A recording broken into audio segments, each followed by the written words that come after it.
Hey there guys, my name is Enqore and I'm a 3D artist from Zimbabwe, and I use Cinema 4D quite a bit, and this is a breakdown of my Wasp render project. Okay, so the following video is a bit time-lapsed, but I'll just be describing my workflow. So over here I'm importing a picture for a reference for Wasp so that I just get the general proportions. This is just box modeling in Cinema 4D. Just put in a box, made it editable. Then I subdivided with the NURB subdivision turned on, which just sort of rounds it out. I'm just extruding here, but with Cinema 13, I'm just control dragging out, which is like a really fast workflow. So that was the abdomen, and I think I'm doing what's called the thorax. I'm actually not sure what the official name for that part. I think it's a thorax. Anyhow, I'm extruding, scaling in, pressing control while I'm doing that, then press control and just pull out the polygons. Doing the head out now, same thing. So I just put in a square, highlight all the polygons, and just use a subdivide to round that out. Then over here I just selected the polygons in the front and inset those. Anyhow, so bring the model back into Zbrush, and really essentially I'm just using this model as a reference, but I'm going to use it as an underlying layer as well. So anyhow, in Zbrush, press X. That symmetrizes the model, just sort of smooth things out with the shift tool, with the shift key, just to sort of kill the blocked edges there. My workflow is to sort of smooth things out in a lower subdivision, then kind of work my way up. So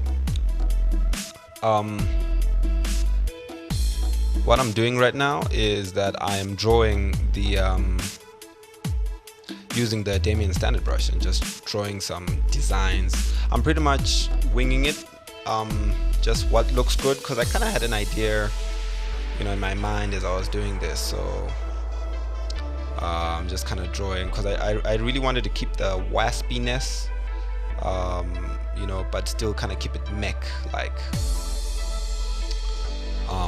Yeah, so by the way, this video is sped up by I think 500 times, so this is not how I truly work. Anyhow, so what I'm doing here is getting my retopology on in Zbrush, and I personally think that the Zbrush retopology tools suck, but I needed to use them for this particular workflow. So I had to bring in a Z-sphere, that's how it works, and had to click like 4 different times to just activate the topo tools, which I find tedious. But anyhow, I am sort of, because I wanted a segmented look for the design, so I'm toppering out the, just one of the segments and then extracting that, and it makes sort of like, it thickens the layer. And when that layer is thickened out, then I subdivide it a couple of times.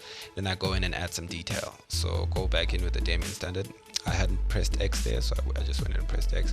And then that's how I add like little subtle details there, little subtle mech details there.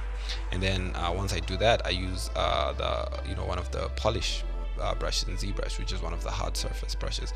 Now all this was also an experiment, just to use the hard surface brushes, because I'd never used them before. So I was testing them out just to see how they react, what the best workflow with them is. On some of the geometry there, I started squashing it a bit, because I didn't know that the topo tool, sorry, not the topo tool, but the hard surface brushes kind of eat into your mesh as you polish. So that was one lesson. So now I'm going back into retopo, just creating some nice new clean topo here, and I am just drawing out the new segment all the way just down to near the tail. Right, and as soon as I have that, just create a new skin with a new thickness that gets created. I insert that as a subtool. and this was also the first time I was working with subtools as well. So I was just, I was just trying out so many different workflows. See, I didn't know that every time you make a subtool, that you have to re-symmetrize and just press X again. This is why you see sometimes I keep blundering. So once again with the Damien standard brush, just to chisel out the design there, and then just use a polish to flatten it out and give it that sharp look. So what I'm trying to do here is just clone the segment I'd done before, and just kind of use the transpose tool, which I'd never used as well. I know most of my work in Zbrush is really just detailing, and at this point I realized, I haven't saved, so saving is good, especially in Zimbabwe. We have a lot of power cuts. So then I just use a move tool there just before to just kind of make that thing fit the new segment. Right there I was using the I think I was using the subtool master, which was also the first time I used that, just to sort of combine that. And it's really great because it combines the different subtools but still keeps the level of detail, like the subdivision levels, which I thought was awesome. That was a really, really smart tool that must have taken those guys eons to code. Anyway, onwards with the rest of the thing.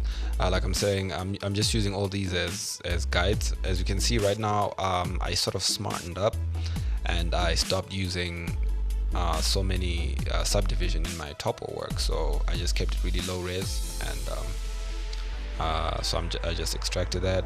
Once again, go in there, just subdivide it a couple of times, like that. Because it was lower res, the shape just kind of took a hit, so this is why you see the base mesh underneath there poking through, but that's fine because I can always rectify that later. Right now I was more focused on getting the armor to work, and I'm just basically working in a really organic way, just to polish this up, just kind of figure out the shapes as I'm going along, and getting used to the hard surface brushes as well. So the polish brush, especially the H polish brush, is really strong. Just one thing to note, so you want to generally make your brush bigger and use fewer strokes. So I'm just re-toppering the side there.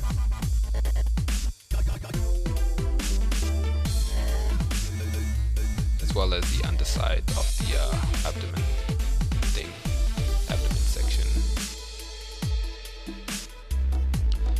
Then I'm just subdividing in there, just create a bit more detail so that when I do eventually subdivide the mesh I've extracted, it's not too low res. Alright, so the first thing here was to just use a move on the low res, just to get everything to fit snugly. Sometimes the subtools will just kind of disappear on me. This is why sometimes you see I'm battling with the visibility of some of them. But anyhow, once I got that going, because I wanted to see the designs I had going on the ones before, so that I know how to just get everything to work properly. So this is, I've activated my lazy mouse option here, just to make sure that my lines are very straight. I've got a tablet, but I mean, it's a crappy old one. It's a Wacom, but it's a really old one. I need to get a new tablet. Actually, at the point of this recording, I had actually broken the pen of my tablet, so I am getting a new one. I'm just waiting for the Intuos 5 to come out on Amazon. It hasn't yet. Anyhow, I get sidetracked. So basically what I'm doing now is re-toppering again, and I'm just doing the armor for the thorax. And this time I didn't want to section it out too much. I'm sectioning out a bit, but not too much, because the abdomen had really taken me some time. So I was pretty confident that if I extract the mesh this time, I would be able to put enough detail there. So just subdividing that particular mesh, getting baffled with the tons of clutter in the Zbrush interface. Did I press X here? It doesn't feel like I pressed X. I think I'm going to rue not pressing X. I didn't press X, so yes. So I went back, pressed X. and then rethought the design as well, which kind of worked for the better, I think. I think anyway. Might be wrong. Anyhow, figure out the look. Get back with my the polish brush. And my apologies for the dialog boxes that keep coming up there. There were some online videos I was downloading in the background. In Zimbabwe, our internet isn't fast enough to stream, so I download everything and watch it offline. So that's what you see there. My apologies for that. Anyhow, it's not like a professional video. It's more like a walkthrough. So, yeah. Okay, so next thing I wanted to do here was that I'd figured out that I'd got all my armor to work. What I needed to do was to mix it up into one mesh so that I could texture, and that's what I was doing here now. And what I wanted to do was get the subtool master to work with that. So what I'm doing is just make sure everything fits before I make everything a subtool. Bring in subtool master in Zbrush, and it goes to work. This is quite the unique. I quite like the tool. It's such a great plugin. It works perfectly. It kind of I basically used it without watching any videos. A friend of mine, Eugene Ramirez Mapondera, basically told me that it kind of works like this, and I could kind of figure it out without opening, without having to download a lot of videos. So over here, I'm trying to figure out what more detailing I wanted to put in. So I wanted to sort of engrave. There we go, without pressing the X again. So I just wanted to engrave some nice hard shapes in there. And I think the total model so far was 4 million polys, I think.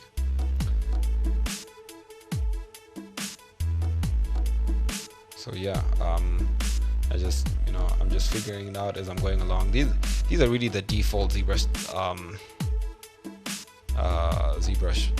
brushes and the alphas. I really should have, looking back at this, I really should have taken the time out to just design something else. But this was like a huge test for me, anyways. I was just testing out my entire workflow here. So basically, I am. So one more thing I think I forgot to mention was that all the armor is now one mesh. So I'm now in polypaint, and I'm now just sort of painting the irregularities in color. There's a little stretching going on there. I'm actually not sure why that happened.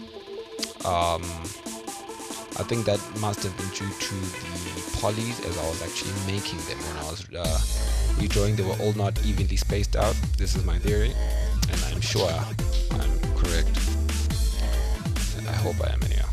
So what I'm doing is that I'm UVing this thing and translating all the textures I've made into an actual texture map, and I'm ghosting everything back into Cinema 4D, my primary 3D application. Yay! So it comes in here, and I think the video will skip here. So basically, I'm just rendering this out, just to see. Just to see how it's working, but I haven't yet fully lit anything yet. So I think I'm just bringing the head here because I just wanted to put a little more detail on the head, but like a few more textures on it. It's sort of like a carbon fiber type thing, but I didn't think it out fully, so I think I left this alone for the final render. But I just want you guys to see what could have been as well, just my my thinking as to the design for this thing. So once again, I'm just using the Damien standard brush. Just draw out all the the outline, then come in with the polish of some kind. just kind of figure out the workflow. You know, the whole thing that the more you use, the more you use a tool, the better you understand its limitations or how it works. You know, like here I'm experimenting with, you know, using a smaller brush size and seeing how that works out for me. So yeah, it was basically like a trial and error type thing.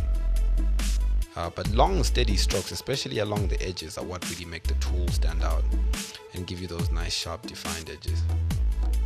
I'm more a poly painter myself. I started using Zbrush recently.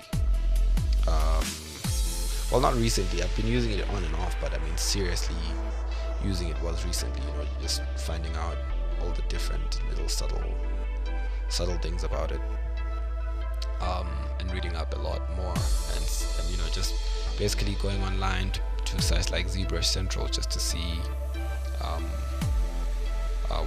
what hard surface things people are doing, and I was just curious to test it out. I mean, in retrospective, I think I just modeled this, like box model it, and then just send it to Zbrush for detailing. This is, but this is my habit, I guess, habit I've fallen into. But I just wanted to test out that older method of, basically, the newer method of starting off with a high-res character, using that to kind of figure out the workflow, and then retopoing and that kind of thing, and just getting used to working with subtools, and the new hard surface brushes, which was a pretty cool experience. So it's useful here and there. So I think I'm accessing my retopper again just to draw out a new mesh for this, and I think I eventually used this mesh, but not with the displacement detail though. So this was meant to be like a mask. I'm not sure if I went ahead and used this, but I wanted like a panel, which was sort of like, the main viewing panel, but I didn't want any detail on that. I just wanted it to be like a nice reflective sort of glass Apple Macintosh type, that hard plastic, that really glossy plastic type feel. That's what that was meant to be. Yeah, that's how that shape came out. And here I was putting in some shapes I thought would work. I decided against them later. Looking back at it, I think it was a good decision. I mean, sometimes simplicity is cool, in my opinion anyways. So once again, using just the move tool here, just to kind of move this about. I'm going to put this up on my blog, which is a part animator blog. If anyone has any questions or any, if you find this interesting, you guys can just let me know. I can post up more videos.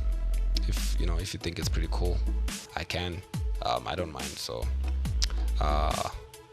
okay. So I think what I was doing here was sort of like a, like a comic book style, sort of like it's not a helmet, but it's like a head brace type thing. But some of it went in here, and I was using the move tool just to kind of move this out, and I hadn't pressed symmetry, so I think I lost that idea for the final project, for the final product, because I think I was just overthinking it, in my opinion. Anyhow, you guys can tell me in the comments, if you felt maybe this worked as a design, but I'm gonna do like a proper one.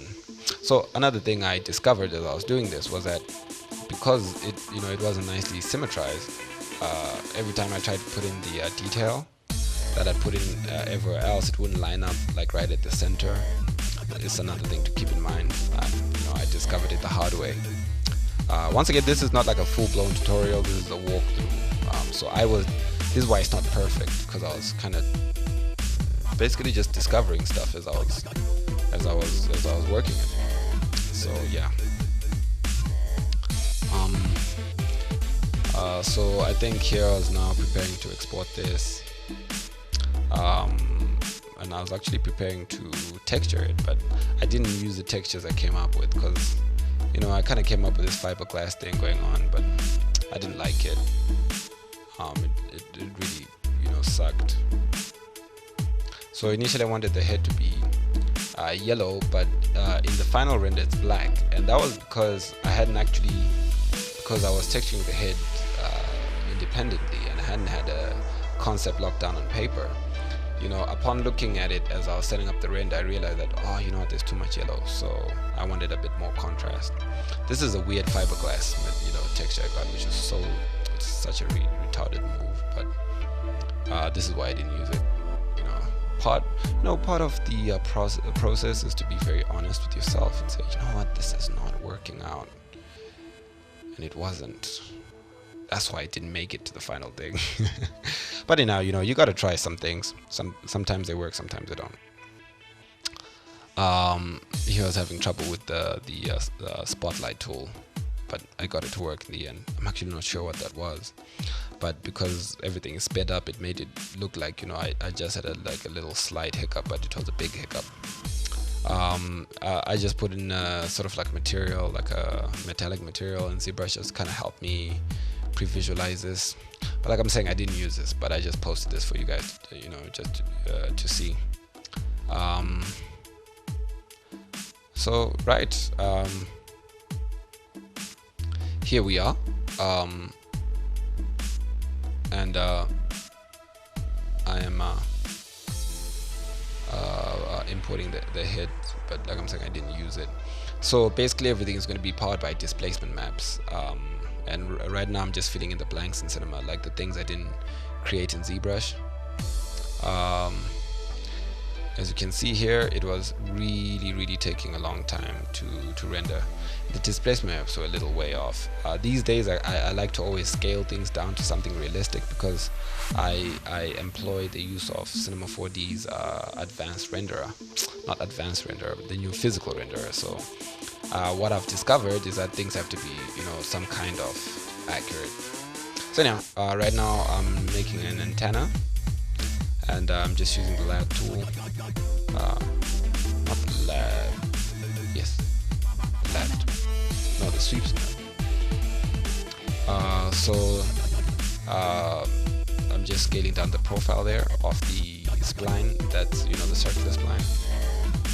And at the same time, I'm using MoGraph to sort of just create, you know, copies and give that antenna like a segmented look. So I'm just, you know, in the MoGraph, I just use a spline effector to align all those different, the smaller cylinders to a spline, and I'm also just tweaking the thing to make it smaller, to make them smaller as I get to the tip, but I didn't want them too small anyhow. So yeah, this is me grouping them, put them in a symmetry. That big white plane you see there is mainly for reflection, and because it's got a like an illumination type material to it, it's also my lighting as well.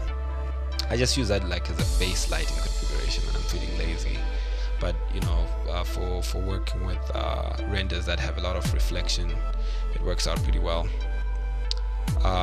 What I'm doing now is just working on the wing attachment, just bringing that in, positioning it right at the top there. Ideally, mechanically, there should have been something to brace it, but you know, this was still a concept. It wasn't like, you know, I was just testing things out, so I just kind of put it, just plunk it on there. And then I think I applied a generic reflective material, which I had applied on the antennae. Next thing I think was to create the legs, really. So use the same technique as I'd used before. Bring in a cube, subdivide it with you know, like a subdiv, like a smoothing sort of option checked out. And then right now I'm just you know, selecting all the four sides there and just insetting them a bit so that I still have a nice subdivision surface look, but I have, you know, a fairly sharp edges, but not too sharp. Right now I'm dealing with the symmetry tool here, because I didn't want to create everything, you know, from scratch. So I'm just working on the I don't know whether to call them the hind legs. So as I'm making them in there. I'm just parenting them into the huge null. Now, if you want to use a symmetry tool, you have to put all the things you want to symmetrize into a null object, and that way the symmetry the symmetry object knows to symmetrize everything, because otherwise it'll just symmetrize the first thing in the object stack. Hope that makes sense. So the legs basically get shorter and smaller as they get to the to the ones right at the forefront, and the ones at the forefront kind of just change like the direction they're facing. So I'm just making those a little smaller as well. So if you look at the hierarchy there, I mean, I put everything in nulls, and then everything goes into like one big master null. I should really rename stuff as I move along, but why that is that it's just to make make everything more efficient. So anyhow, there you have it. That's how I created the Wasp render. I started off in Cinema, base mesh, took it over to Zbrush, used that as a reference, retopoed the sections for the armor on top of that, brought it back into Cinema, used the initial base mesh as just the underlying geometry for the armor to reside in, set up some displacement maps, some basic lighting. I didn't cover much of the lighting here, but that's just my workflow. You guys can let me know what you think. My name is Enqore, aka Enqore, and you guys let me know in the comments. You can shoot me an email. My details should be on screen, and just let me know what you think.